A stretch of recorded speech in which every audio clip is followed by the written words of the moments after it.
The Chevy Silverado infotainment system handles navigation, audio, climate control, and connectivity. Sometimes it can freeze or display a black screen. There are three main reset methods. A reboot, or soft reset, restarts the system to clear temporary glitches.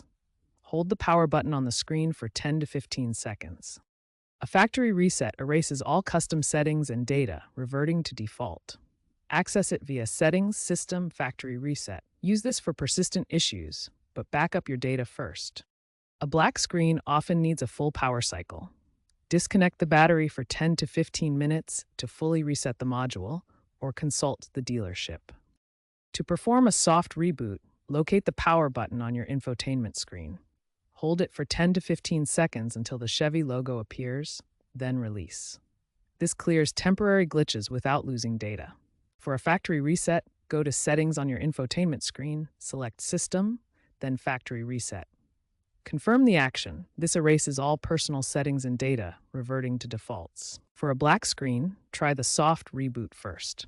If unsuccessful, disconnect the vehicle's battery for 10 to 15 minutes, then reconnect it. This fully resets the system and often resolves power-related issues. Use the My Chevrolet app for remote diagnostics and resets. Check for OTA updates to ensure your Silverado has the latest software, preventing known issues. If problems persist, consult your dealership for professional assistance.